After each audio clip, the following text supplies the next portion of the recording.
Daulay dengan NPM B1A025169.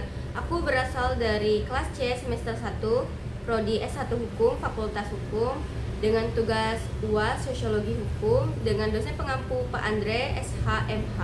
Naskah aspek sosiologis dalam konflik sosial di Indonesia. 1. Penjelasan aspek sosiologis.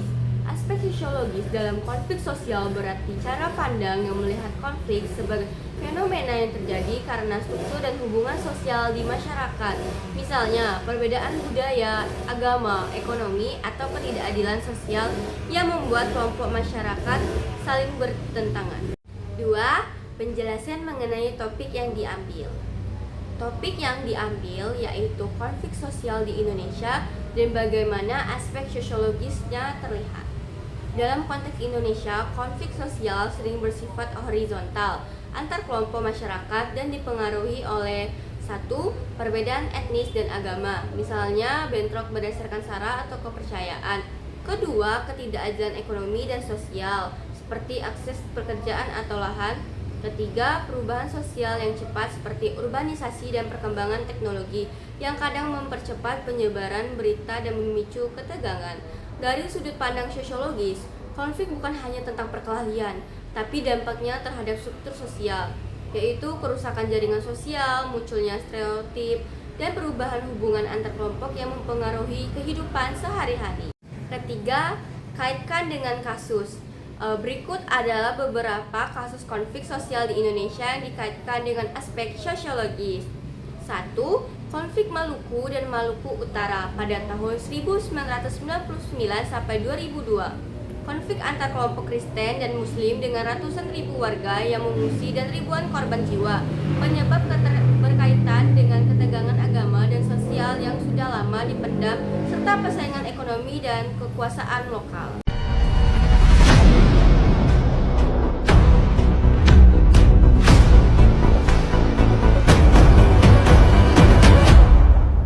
Sebelum memasuki ceritanya, admin mau disclaimer dulu. Konten ini dibuat semata-mata untuk tujuan edukasi dan dokumentasi sejarah, tanpa maksud untuk memihak, menghasut, atau membangkitkan permusuhan di antara kelompok atau individu manapun. Semua informasi yang disampaikan berdasarkan sumber yang tersedia dan ditujukan sebagai pembelajaran bagi kita semua. Konflik ini merupakan bagian dari sejarah yang mengajarkan betapa pentingnya perdamaian, toleransi, dan persatuan di tengah keberagaman.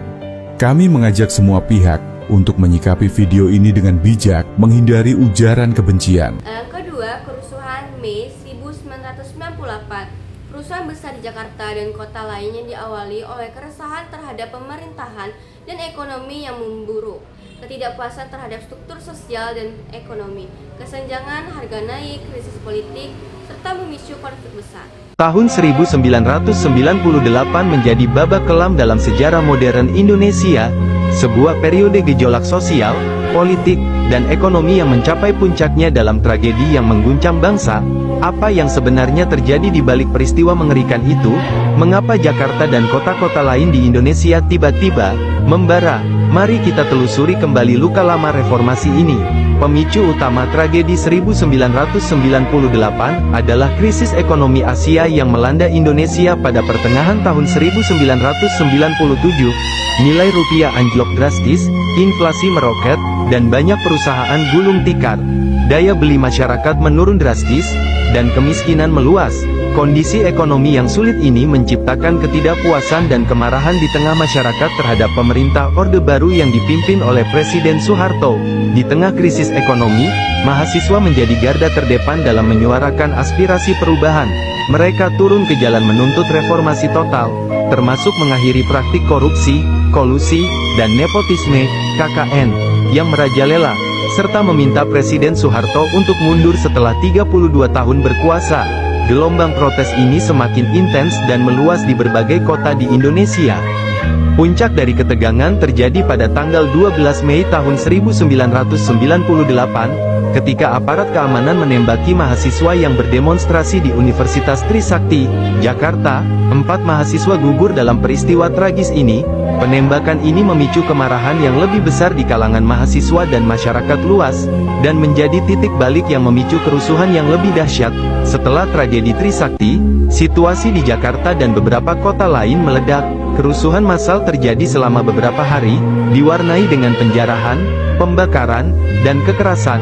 Tragisnya, kerusuhan ini juga diwarnai dengan kekerasan seksual dan diskriminasi rasial terhadap etnis Tionghoa. Banyak warga sipil menjadi korban, dan kerugian material sangat besar. Pemerintah seolah kehilangan kendali, dan aparat keamanan dinilai lambat dan tidak efektif dalam mengatasi situasi. Di tengah tekanan yang semakin besar dari berbagai pihak, termasuk mahasiswa, tokoh masyarakat, dan bahkan sebagian anggota kabinetnya, Presiden Soeharto akhirnya mengumumkan pengunduran dirinya pada tanggal 21 Mei tahun 1998. Pengunduran diri ini menandai berakhirnya era Orde Baru dan dimulainya era reformasi di Indonesia. Masyarakat menyambut perubahan ini dengan harapan akan terwujudnya demokrasi, keadilan, dan kesejahteraan yang lebih baik. 4. Hubungkan dengan pengaturan hukum di Indonesia. Dalam hukum di Indonesia, penanganan konflik sosial telah diatur secara khusus untuk memberikan landasan penanganan secara sistematis dan berbasis HAM, yaitu dengan Undang-Undang Nomor 7 Tahun 2012 tentang penanganan konflik sosial, yaitu undang-undang ini menjadi kerangka hukum utama untuk menangani konflik sosial di Indonesia. Di dalamnya ada aturan tentang pencegahan konflik, penghentian konflik, dan pemulihan pasca konflik. Undang-undang ini juga mendorong peran serta masyarakat serta perlindungan terhadap perempuan dan anak dalam situasi konflik. B. Peraturan pelaksanaan. Peraturan Pemerintah Nomor 2 Tahun 2015 menjabarkan lebih lanjut teknis pelaksanaan Undang-Undang Nomor 7 Tahun 2012, termasuk pembentukan Satgas Penanganan Konflik Sosial di daerah dan pusat. Ketiga, atau prinsip hukum yang berlaku, penanganan konflik diarahkan pada pencegahan, mediasi damai, dan pemulihan hubungan sosial, bukan sewenang-wenangan mengandalkan kekuatan aparat. Pemerintah dan aparat memiliki kewajiban untuk melindungi keselamatan dan hak asasi setiap warga negara sesuai dengan prinsip negara hukum. Itulah video yang dapat saya sampaikan. Jika ada salah kata dan kalimat, saya mohon maaf. Wassalamualaikum warahmatullahi wabarakatuh. Dadah.